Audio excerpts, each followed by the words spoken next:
Terima kasih Anda masih bersama kami di Sindo Today bersama saya Nata Arman dan Yasmin Atania. Pemirsa, 2 pelaku penyerangan terhadap sekelompok pemuda di Bandung, Jawa Barat ditangkap polisi. Ya, mereka mengaku kesal dengan aksi balap liar yang kerap terjadi, namun aksinya ternyata salah sasaran.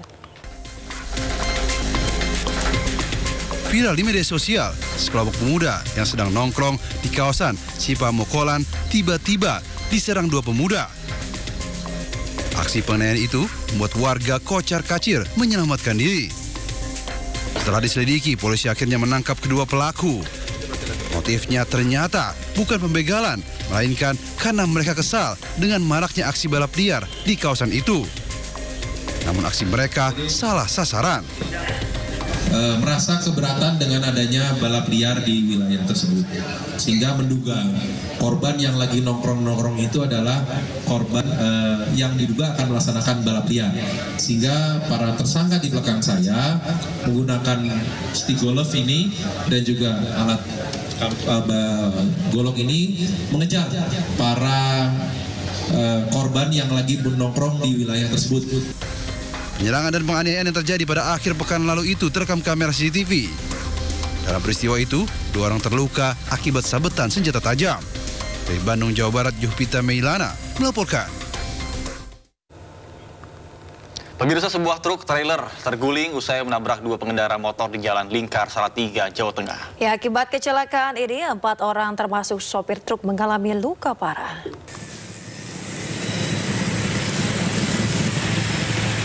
Sebuah truk trailer bermuatan bahan baku briket terguling usai menabrak 2 pengendara motor di Jalan Lingkar Salatiga, Kecamatan Sidomukti, Salatiga, Jawa Tengah. Polisi datang ke lokasi langsung mengolah tempat kejadian perkara. Kerasnya hantaman membuat truk dan motor ringsek. 4 orang mengalami luka parah dan dilarikan ke rumah sakit setempat. Kecelakaan bermula saat truk melaju kencang dari arah Solo menuju Semarang. Sopir truk yang hilang kendali kemudian menabrak 2 pemotor hingga separator dan terguling. Diduga kecelakaan terjadi akibat truk mengalami remblong. Guna kepentingan penyelidikan polisi, truk beserta 2 sepeda motor selanjutnya dibawa petugas ke kantor Laka Lantas Polres Salatiga.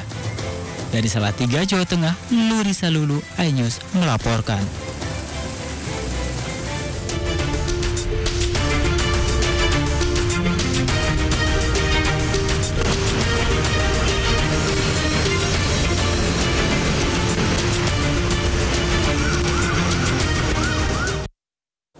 Pemirsa, selanjutnya kami akan mengajak Anda untuk mengetahui pantauan lalu lintas pada hari ini di sejumlah wilayah melalui pantauan CCTV Korlantas Polri. Dan kita akan bergabung dengan Brigadir Treslinda langsung dari studio NTMC Polri. Selamat pagi Brigadir Treslinda, bagaimana pantauan arus lalu lintas di sejumlah titik di wilayah Indonesia melalui pantauan CCTV saat ini?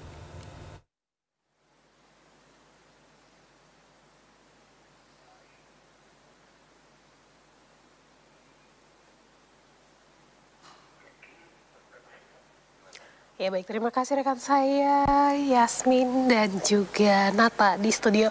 Pemirsa, saya akan mengajak Anda melihat kondisi arus lalu lintas terkini melalui pantauan CCTV Korlantas Polri. Kita awali dari kawasan flyover Simpang Grogol, Jakarta Barat.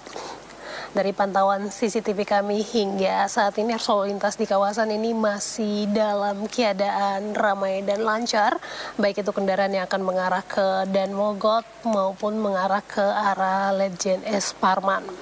Dan untuk saat ini di mana kecepatan kendaraan dapat dipacu dengan kecepatan normal, tentunya kami harapkan Anda tetap berhati-hati dalam berkendara dengan menjaga batas kecepatan serta jaga jarak aman kendaraan Anda. Kita beralih ke CCTV selanjutnya dari JPO Polda Metro Jaya. Arus lalu lintas pada pagi hari ini dari arah Gatot Subroto yang akan mengarah ke arah Semanggi dan Senayan dalam keadaan ramai dan lancar. Kemudian dari arah Semanggi yang akan mengarah ke Kuningan dan juga Cawang dalam keadaan ramai dan lancar. Memang di jalur ini sudah terlihat adanya peningkatan volume kendaraan. Untuk itu kami harapkan Anda juga untuk selalu bersabar dalam menunggu antrean kendaraan. Kemudian untuk ruas tol, antisipasi dengan kendaraan yang keluar dari kontraflow yang diberlakukan dari kilometer 0 Cawang hingga kawasan ini. Kita beralih ke CCTV selanjutnya, yaitu dari Simpang Nagrek Cikeas, Bogor, Jawa Barat. Arus lalu lintas dari arah Cilengsi yang akan mengarah ke Cibubur saat ini dalam keadaan ramai dan lancar. Dari Cibubur yang akan mengarah ke Cilengsi dalam keadaan ramai cenderung tersendat pada pertemuan arus kendaraan yang keluar dari gerbang tol Cibubur. Tentunya bagi pengguna kendaraan yang melintasi kawasan ini untuk selalu berhati-hati, mengingat memang aktivitas masyarakat di kawasan ini juga perlu menjadi perhatian setiap pengguna jalan yang melintas. Dan pemirsa, yang terakhir kita pantau dari Kahetek Sumedang, Jawa Barat. Dari pantauan CCTV kami hingga saat ini arus lalu lintas di kawasan ini masih terbilang normal, tidak ada hambatan-hambatan di sana, di mana kecepatan kendaraan dapat dipacu dengan kecepatan normal. Baik itu kendaraan yang akan mengarah ke Cileunyi maupun yang akan mengarah ke arah Tasik dan juga Garut. Kami juga menginformasikan data SMS Korlantas Polri dalam kurun waktu 1 kali 24 jam terjadi 214 kasus laka lantas dengan rincian 23 orang meninggal dunia, 31 orang luka berat dan 278 orang luka ringan. Dari data tersebut, 38% terjadi karena kecerobohan pengemudi dan faktor penyebab laka lantas diantaranya karena berkendara saat mengantuk lalu tertidur sehingga kehilangan kendali dan terjadilah kecelakaan lalu lintas. Sebanyak 33% laka didominasi pada pukul 6 sampai dengan pukul 9. Untuk itu mari tertib berlalu lintas, hal ini demi terciptanya keamanan, keselamatan, serta ketertiban di jalan raya. Bagi Anda yang akan mengupdate informasi-informasi seputar arus lalu lintas terkini, kami siap melayani di 1500669 ataupun melalui SMS center kami di 9119. Nata dan juga Yasmin, kembali ke Anda di studio, silakan. Ya baik, terima kasih Brigadir Traslinda atas laporan Anda dari Studio Anti-MC Polri. Selamat bertugas kembali dan salam presisi.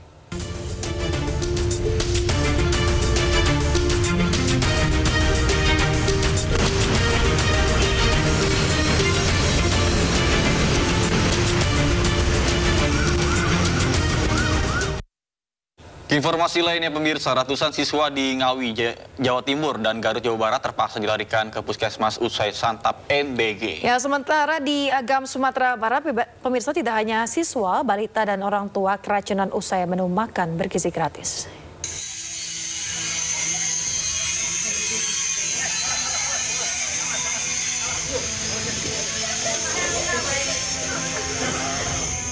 Kepanikan terjadi di SMKN 1, Kecamatan Sine setelah 51 siswa mengalami sakit perut dan mual Rabu siang. 35 diantaranya harus dirawat di sejumlah puskesmas sekitar sekolah untuk mendapat perawatan khusus karena kondisinya melemah. Diduga mereka mengalami keracunan usai menyantap menu masakan berupa ayam lada hitam dari paket MBG. Menurut keterangan salah satu wali murid, gejala awal dimulai sejak Selasa malam berupa sakit perut, mual, kepala pusing hingga pagi hari. Namun para siswa yang terdampak masih berupaya masuk sekolah hingga di tengah pelajaran terpaksa harus dilarikan ke puskesmas. Ya kan nggak tahu ada gejala makan itu, dikira perut sakit biasa gitu. Tapi ternyata teman-teman juga hal yang sama. Iya. Saat ini Pemkab Ngawi melalui Dinas Kesehatan terus memantau perkembangan para siswa yang diduga keracunan tersebut. Sementara itu, korban keracunan massal siswa di Kecamatan Kadungora, Garut bertambah menjadi 148 siswa. Korban berasal dari 4 sekolah, SMP Negeri 1 Kadungora, SMP PGRI Kadungora, SDN 3 Talagasari, dan SMA An-Nisa. Korban keracunan yang masih dirawat di Puskesmas Kadungora berjumlah 59 orang, di Puskesmas Leles sebanyak 33 orang, di RSUD Dr. Slamet Garut 3 orang, dan pasien rawat jalan berjumlah 53 orang. Keracunan tak hanya menimpa siswa saja, melainkan seorang penjaga sekolah pun menjadi korban. Ada rasa yang aneh nggak pas diminum susunya itu? Nggak ada, biasa. Jadi rasanya apa aja Pak tadi yang dirasa? Gejala susu aja gitu? Ini bayar jantan punya rasa muntah 2 kali.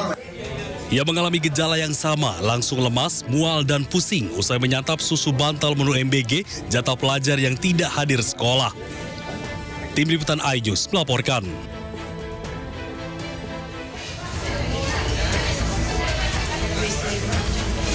Kasus keracunan massal di Kabupaten Agam, Sumatera Barat terus bertambah. Sebanyak 86 orang korban keracunan setelah mengkonsumsi nasi goreng program makan bergizi gratis atau MBG yang diolah di dapur SPPG Kampuang Tangah. Korban terdiri dari 57 siswa, 6 guru, 2 orang tua, dan 21 warga lainnya. Para korban mengalami gejala demam tinggi, muntah, diare berulang, dan sakit perut yang cukup parah. Seluruh korban dirawat di RSUD Lubuk Basung, RSIA Rizky Bunda, Puskesmas Manggopoh, dan Puskesmas Lubuk Basung. Beni Warlis, Bupati Agam menegaskan status KLB diberlakukan agar seluruh biaya pengobatan ditanggung pemerintah serta penanganan darurat dilakukan lebih maksimal. Sekarang SPP kita tidak mempunyai ini, hanya 2 dari 9 yang. Jadi ini jadi evaluasi. Nah, kemudian korban yang hari ini karena sudah kita nyatakan KLB ini ditanggung oleh pemerintah, yang BPJS ditanggung oleh denda. Jadi mereka tidak perlu memikirkan apa-apa juga karena sudah ditanggung. Nah, kemudian untuk dapur ini kita stop dulu Pak ya. Stop dulu. Dan besok kita konsultasi dengan BGN, saya akan rapat besok di Padang dengan BGN di seluruh daerah.